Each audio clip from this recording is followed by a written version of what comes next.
Vayichan Yisrael neged ha'har, ahoy kulanu ke'echad.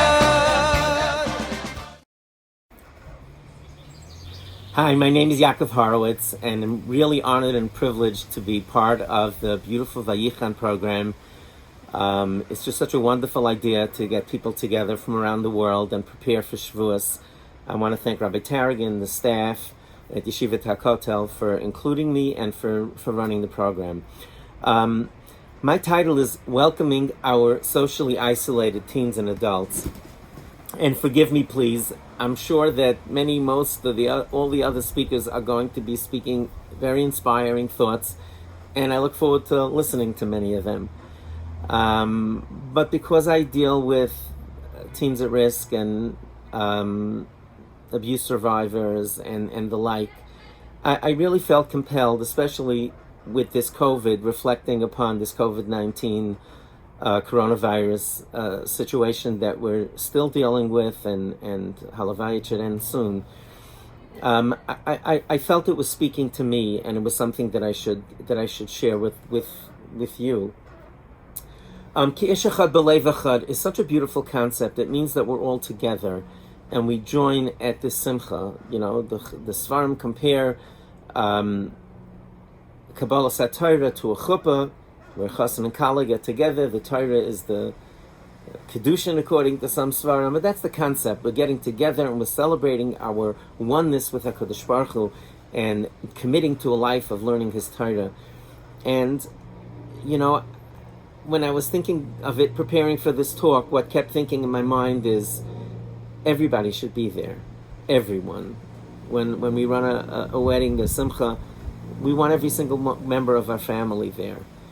And, you know, when this COVID started, and in the days and weeks leading up to Pesach, there was a lot of talk among mental health professionals and Rabbanim about the vulnerable population. And I don't mean spiritually. I mean the people who may also have spiritual issues, but the people who are in recovery for addiction, and the people who are dealing with mental wellness issues, and the people who are just alone by fate of circumstances. They may be, they may have this may still be single. There may be other reasons, and because of the distancing, you know, they always would have at least someone to eat at or stay at, and many of them didn't have that. Believe it or not, they were spending 3 days alone. And Rav David Cohen Shlita made a beautiful video, and Rav Hershel Shechter Shlita, among many others, Rabbanim wrote about the issues and how to deal with the wellness issue. And Rav David Cohen Shlita clearly spoke about the need to treat a chayla nefesh, someone who has an emotional issue, the same way as one would treat if someone had a heart attack, chalila. If someone's life, this could be life-threatening, and therefore it has to be treated the same way as a physical illness. And Rav David spoke about people going to meetings. If someone is recovering and they need to go to a meeting to stay on the wagon, as they say, you know, to stay in the recovery program, then that's pikuach nefesh for them. If they don't have that emotional support, that could certainly be pikuach nefesh. It could be life-threatening. And as a result of this, I decided to leave my phone on over Yantif, and I've still been doing it until now. And people, you know, some of the people I deal with, some of my friends or whatever, whomever, you know, who are struggling, I try to make myself available if chas v'shalom, if they're in a dark place and they want help. And what that experience has taught me, even though I've been doing this for almost 30 years, what it means to be socially isolated, to listen and to realize how much it means for someone who's socially isolated when somebody reaches out to them. And this experience has led me to understand that even the people who don't call are feeling so grateful that people thought about them, and that they matter, and that they have the ability to call if they need to. You know, a number of people tell me that they have my number, you know, on the night table in case, knowing that it's something that they could do. And I think that as we prepare for Kabbalah Torah, a very wise parent once told me she had a very, very challenging child, and she said, Rabbi Horowitz, a good parent is never happier than their unhappiest child. And I think that an incredible hachana for Yantif would be to see that all of our children, all Klal Yisrael, ki ish echad b'lev echad, should include those who might not be b'lev echad at the moment, but at least we should be reaching out with compassion and with empathy, without compromising on halacha one bit. This has nothing to do with halacha. It's a mindset. I'm going to talk about it a little bit later. I had a remarkable incident with Rabbi David Ozeri, who's a rabbi in the Syrian Sephardic community in Flatbush, Brooklyn, New York. Excuse me. We were at a panel together, and it was a Friday night, and the topic was teens at risk and what we could do as a community. And he said something that was really fascinating. He said, he said, look, Rabbi Horowitz, I'm not suggesting that we in the Syrian community have no issues. It's ridiculous. We have issues like everybody else. He said, but one thing we don't have is these labels. And what he said is, he said we have a Bet Knesset, we have a shul, a synagogue, and everybody's welcome. And there aren't shuls for less observant people or more observant people. We have a shul, anybody can come. And he said it could be a fully, Shomer Shabbat, Shomer Shabbos group, and someone comes in that everybody knows is not Shomer Shabbat. He comes in, he's welcome. And the truth is, they'd be welcome in our shuls also. But we tend, in the small out-of-town communities, you often do have that feeling and flavor. And very often in the larger communities, people tend to congregate, to get together with people like them. And what happens when that happens is that those who are socially isolated feel that they don't have a place. And it may be that, I hope it's that way, in where you daven, that anyone who come in would be welcomed, and someone would bring them a siddur and say hello to them and say, so nice to have you here. But many of them certainly don't feel that way. And my response to Rabbi Ozeri was, I was blown away by what he said. And then my initial response is that you don't have to deal with the Haskalah. You didn't, in Europe, we call it the Enlightenment period, there was, a wave of freedom in the air, and the Frum community, the religious community in Europe, lost a very, very significant percentage of their, especially youth, but even adults, that abandoned religion at the time. And a lot of the decisions we made and our attitude to people who are leaving religion or no longer observant hardened a bit, because they just felt that we have to hold on, we have to put our, and I'm, God forbid, not criticizing. Every generation has its own issues. Wasn't there, chas v'shalom, not suggesting that anyone did anything untoward at the time. What I'm suggesting is that now we're in such a different position. We're in a position of power. Our community has matured, Baruch Hashem, after the terrible churban in Europe. Our shuls are strong, our schools are strong, our kehilas are strong. It should be, we should be able to be more confident and reach out without feeling, to reach out to those who are socially isolated without feeling that it's going to, cause a chain effect, or something like that. I grew up in Bell Harbor, Queens, New York, and there was a Reform temple that had 1,500 members and a conservative temple that had about 1,000 members, and the Orthodox shul had 200 perhaps. And, in many communities, that's the way it was. It's not like that anymore. It's not like that. And I think it's time, and I think it's important that we reach out and extend a welcoming hand and welcome them into the Ki'ish Echad B'Lev Echad. Have them come, if not near the chuppah of our Kabbalah Satira, but at least for the meal, at least for parts that are meaningful. And that's a segue. because people ask me, I really would love to do this, but like, what should I say and what do I do? And a lot of times when people abandon religion, they develop a certain exterior, and you get intimidated by them, or you think, excuse me, like, what are they gonna, they're just gonna give me an attitude if I talk. There are some like that. Most of them are not. Most of them would be delighted. I really do believe that they would be delighted to participate in some way if we made it available to them on their terms, meaning the way things are. I'm going to play you 2 clips. It's on my YouTube channel. My YouTube channel is Yakov Horowitz. I'm just going to play you 2 short clips from a film called One of Us. And the film was it was a documentary, and it's following the life of 3 people that abandoned religion. And what I did when it came out, I watched the whole thing. It was really mesmerizing, and it wasn't pleasant to watch, but I think it was fairly presented. And I took 2 clips from it. One of a Shabbos meal. I'm going to show you about half of that. It's about 2.5 minutes altogether. I'll show you about a minute of it.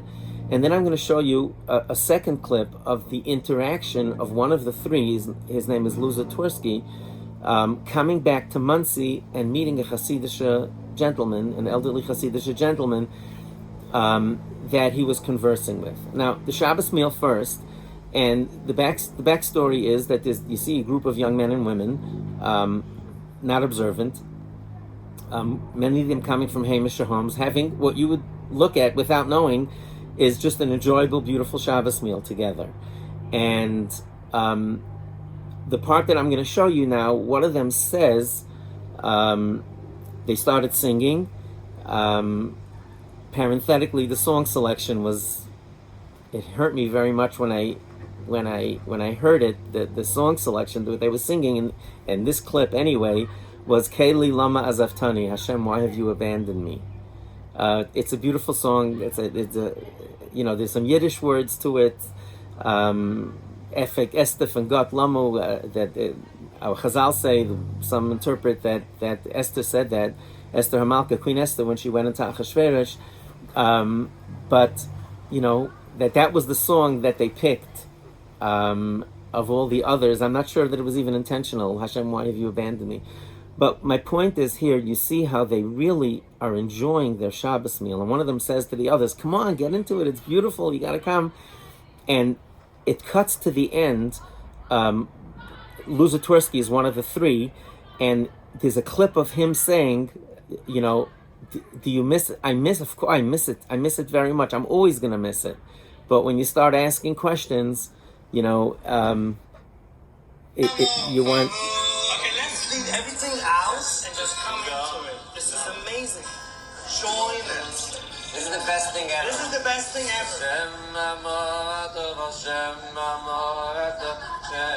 It's the other one.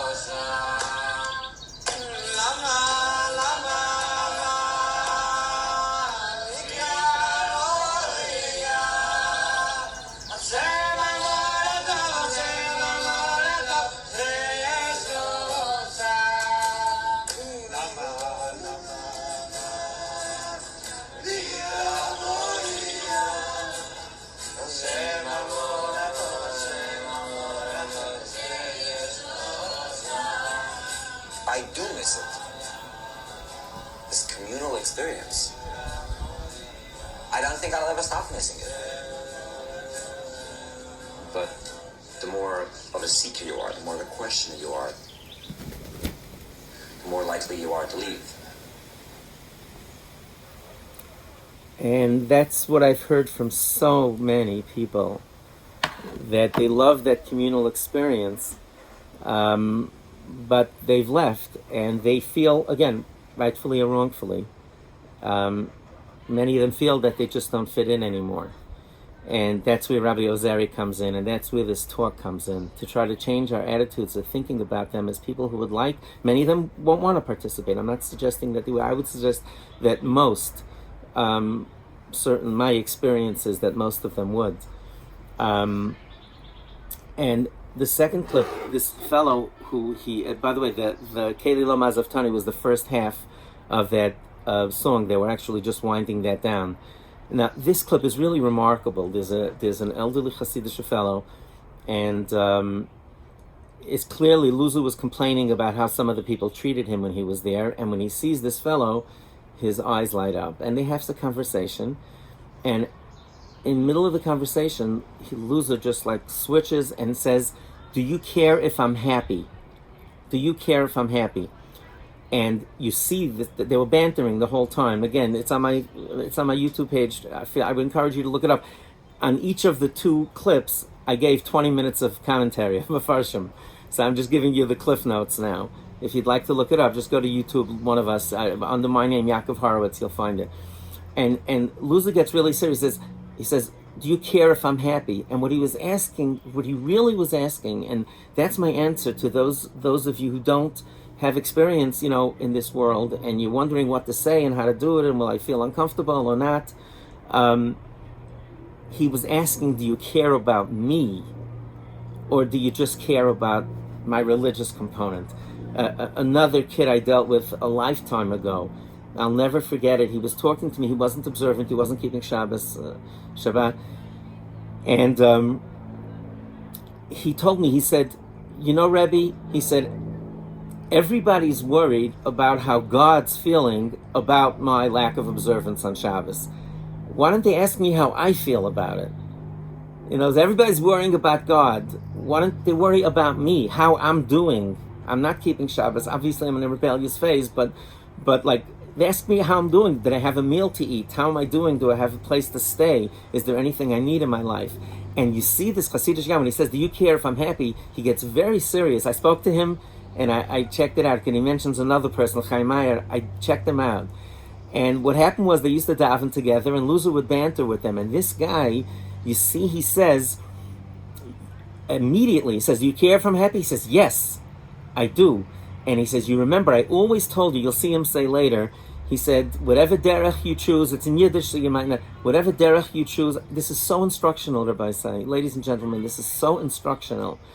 If you're wondering, if you want to be part of those people who are bringing people near the chuppah or for the meal, or bring them leftovers, meaning it's a serious subject, forgive me, but you know what I mean. I mean, even participating doesn't mean necessarily that they're going to come into shul, but they should feel part of our family and our community, and that they belong. And he tells me, I always told you, whatever you pick, dus, he points to this heavens, he says, dus, God should figure it out. I wanted to know how you're doing. And you see, I'm going to play it till the end, it's also a minute, you see the edge goes out of his voice, and it ends with him bantering around with this Hasidic fellow. I actually spoke to Luza Twersky after it, and I spoke to the fellows. And this is what happens when you invest in a relationship that isn't only based on his religious observance.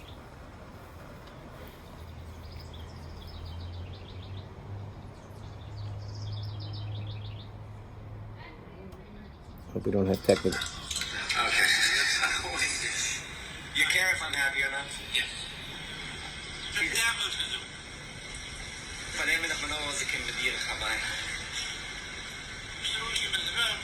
I'm not going to judge what's right.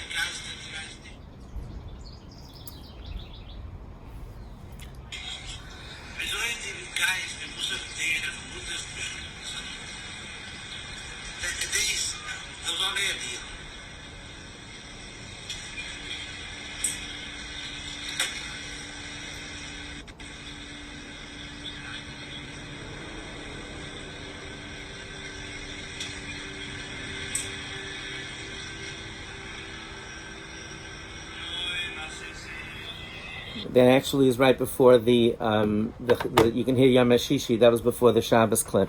And what was fascinating there is, you look at this, if you'd see the two of them, you would think that they don't have much in common, but they clearly did. And you saw they even had that body language, and I know what that means, something with money. They were joking around about things. He developed a personal relationship with this kid who was struggling, and he said that Luza said that when I spoke to him on the phone, he said that he was expressing questions of faith, And he said it didn't faze him. They had these discussions. Some of them were heated, but never personal. That's what he said. He always cared about me. And if you're looking for an instructional, that's it. That's just it. Many of them would like to participate in some way without the whole package. And when you communicate with them, just talk about them. How are you doing? What the kid said, leave the guts. He said, Zaletis, leave that between Rabbanu Shalom. Right now, I think we should just be reaching out to them. And we get to express this in so many ways. One of the most moving things that I've seen in this space, I was at a retreat in Boca Raton, for a recovery retreat for people with addiction. And most of the people were there alone, with spouses, with friends. And I saw this table with about 20 people, 3 generations, grandparents, kids, and young little children, married kids and young children. And Hashem forgive me, I was thinking to myself, oh my goodness, they're all addicts, they look like a family. They were wives and husbands and kids. And I just, you never ask it any of these things, but I walked over and I asked them, what's going on? I didn't say nothing personal. I was just schmoozing with them, waiting hopefully that one of them would say something. And one of them said, a woman said there, oh, you're probably wondering why we're here. Well, one of the kids, they were all real, genuinely Hasidish. They were singing Hasidish as miras, fully dressed with cheshaymelech and everything. And the one kid there wasn't religious, and he was an addict, and he was fighting, going through recovery. And they turned around and I didn't say a word. I said, wow. And this woman said, she's a sister. She says, we're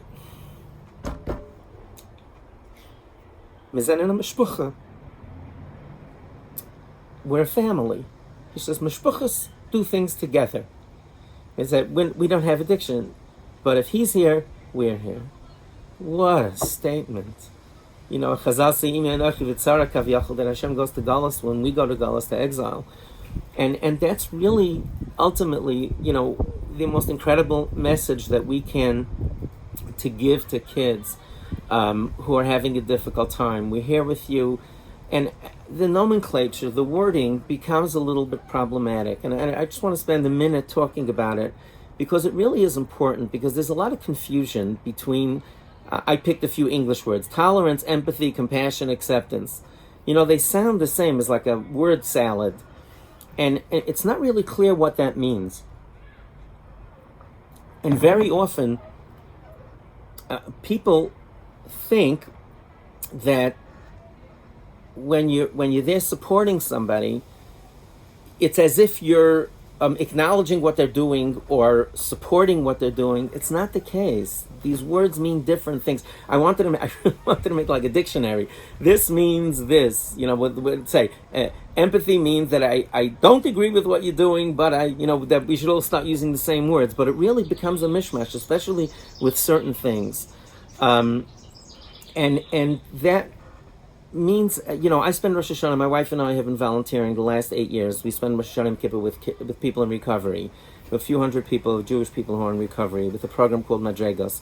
And does that mean that because I'm there, we're okay with people being addicts? Does it mean that we're supporting them being addicts? No, we're trying to help them out. And that's really, I know if you're not in this space, I don't expect you to embrace this or to do it, but understand that it doesn't mean necessarily that you have to approve of what they're doing, but rather have empathy and listen. My wife and I've been in touch with, over the past 2-3 years, I've been coaching and helping, mentoring and helping parents of LGBTQ children, from kids, from LGBTQ parents, and I've been in touch with many adults. Many of them reached out to me on their own, and we felt that my wife and I, we were dealing with this, and I felt specifically, I said, like, I really don't know anything about their lives. So we invited them for lunch.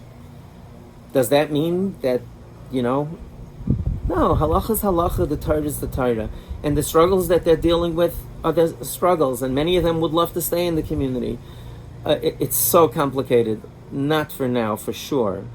But what I'm saying is, it doesn't mean that you're approving of what they're doing. It means that you're trying to take away the sting of the loneliness and this feeling that we all felt during during coronavirus, of being isolated and alone and frightened. That's what I would love for you to take away from our talk today, is that you have the ability to do it, to reach out, to assist. So many of our children, Nebuch, are harming themselves and getting into such emotional and physical difficulty. And I think it could go a very, very long way by us, the beards and the suits, the adults in the community reaching out. I'm going to close with just a beautiful word from Rabbi Promashana. I have a word. I started as a kid. I went for therapy for 3 years, if you must know. It might give you chizik if you're stuttering. So Rab Meir says like this. The Gemara says in Shabbos, it's a fascinating Gemara. The Gemara says in Shabbos that one day the Bnei Yisrael will, it's daf Pei Tes Amud Beis, 89b. And the Gemara says that one day the Bnei Yisrael are going to do Averis, and Hashem's going to go to Avram, and he's going to say, B'nech, your children sinned, and Avram's going to say, so punish them. Hashem goes to Yakov, and he says, Yakov Avinu, the same thing, your children sinned. Yakov says, all right, you're Hashem. And Hashem goes to Yitzchak, so Yitzchak, they get into a whole discussion, but Yitzchak says, again, Hashem says, B'necha, your children. So he says, are they my children? Hashem said, your children. Yitzchak's children sinned. So Yitzchak turns back to Hashem and he says, Banecha, are they my children and not yours? They're your children too, Hashem. So Reb Meir asked the question. The question is obvious. Avram and Yaakov. What's the Avram? Not only that, Yitzchak was Chesed. Yitzchak was din. He was firmness. Avram was chesed, so Avram should have been the one to have mercy and to advocate on behalf of Klal Yisrael. And Reb Meir says, I'm going to try with that last name again. Primishlaner. Got it. Reb Meir Primishlaner. Okay, so Reb Meir says as follows. It's such a beautiful thought. He says that Avram Avinu sent away Yishmael.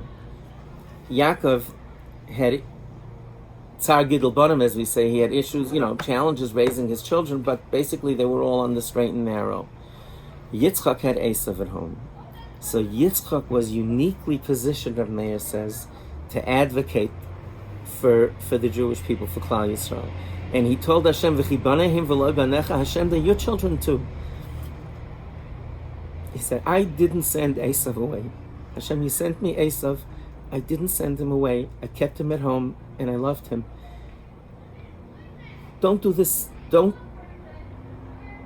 divorce yourself of your children just because you're upset with what they're doing. And Yitzchak, that was able to go. You can look at the Gemara. There's a whole discussion there. That he was able to say that your children to HaKadosh Baruch Hu, because he walked the walk and he tolerated Esau's presence and loved him. I wish everybody a beautiful Shavuos, a wonderful, meaningful, spiritual Yantif. And I hope you'll have the time and courage and heart to try to reach out to someone and bring them into the chuppah, to the meal, or maybe pack up something to go. Best wishes for a meaningful, wonderful Yantif. Thank you.